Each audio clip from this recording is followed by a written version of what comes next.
On. Hi everyone, we are on a turn right now. Woo! So yeah, long day today and still getting a little bit longer. But let me go ahead and straighten us out here. Hello, Mr. Jelinski again. Hey, how you doing? This guy was on Reuters today.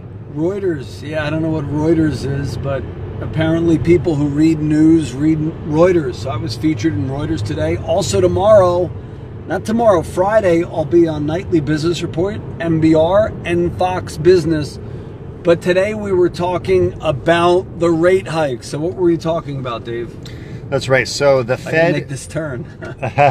the Fed has been raising interest rates, and they've been doing it lately, and they haven't been doing it under Obama so much.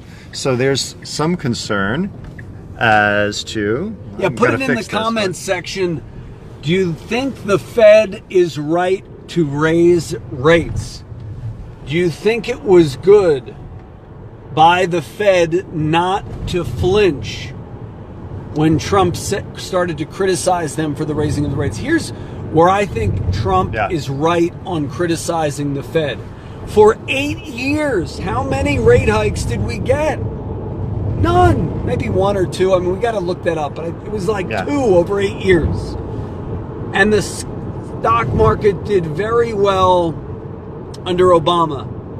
Then the stock market went berserk the first year of the Trump presidency. But what do? They want to throw cold water on the Trump bump by raising rates.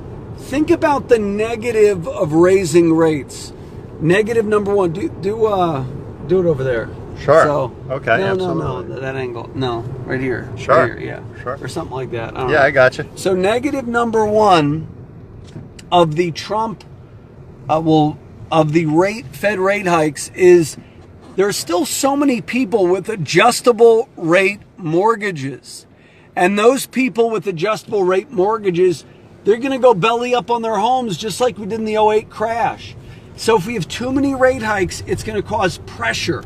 Rate hikes will be good for seniors who rely on CDs, but they won't be good for those of you with adjustable rate mortgages, and even worse, corporations who borrowed money. Corporations like Toys R Us went out of business. Why?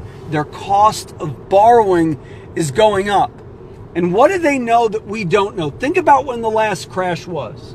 The last crash was about 10 years ago. March of '08 to March of '09 really was where we saw the problem. And those 10-year notes, when you do a bond, a lot of people don't even realize what a bond is. A bond is you're lending to a corporation.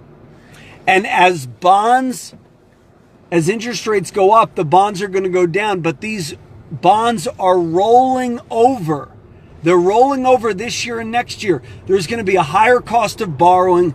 Many companies are not going to be able to keep up with these costs, and they're going to go out of business, and they're going to cause a bond meltdown. So Kyle Kelly is saying rates are too low if the economy can handle it.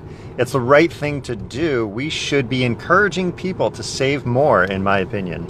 We've already had a number of rate hikes. I think it's time to cool it off. I mean, we've had rate hikes successively for the last year and a half now. Rates have already come back up. And I agree that we should have an economy that encourages saving.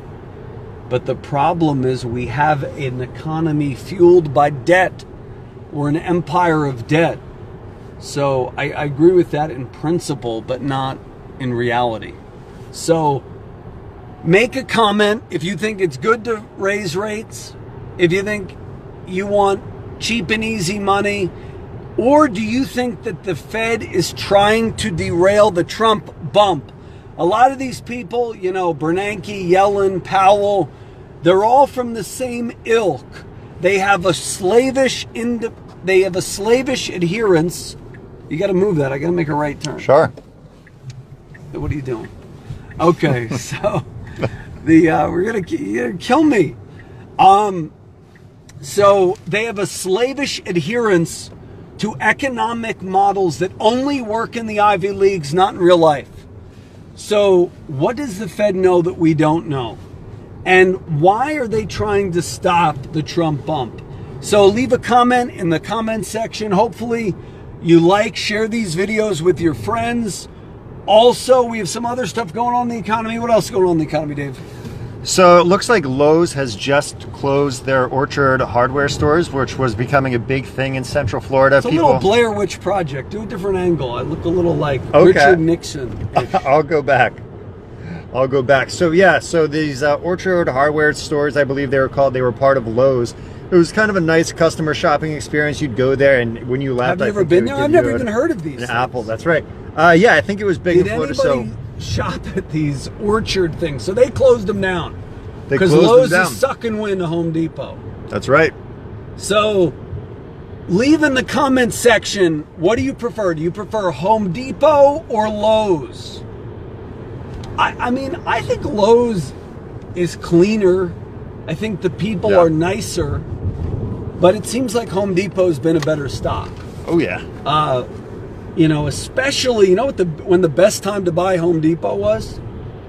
When they had the hurricane in Houston. All these people, that was a bottoming of Home Depot. Great time to pounce. Although we're not making any recommendations to buy or sell, I want you to put in the comments, do you prefer Home Depot or Lowe's?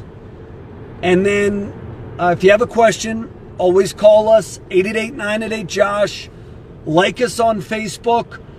Go to iTunes. I just realized I'm on iTunes. I've been on iTunes for years. We don't publicize it that much. And what really helps a podcast on iTunes is, especially if you like it, go to iTunes. You give a review, and then iTunes kind of bumps it up a little bit.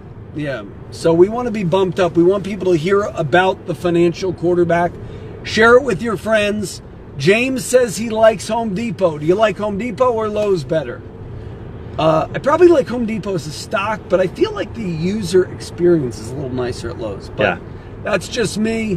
Whenever I go into Home Depot, I get some idiot. No offense if you work at Home Depot. We have a lot of good people I know work at Home Depot. But the Home Depots that I go to, I don't know a difference between a wrench, a lug nut, and I find that I spend way too long there. I'm always wandering the aisles like there's something wrong with me. I get tired, and I've stopped going to Home Depot. I think the only thing I buy at Home Depot now is gum. I don't know why I buy gum at Home Depot. So share with your friends, like us on Facebook, go to our iTunes page, and that's a wrap. See you tomorrow. Bye, everyone.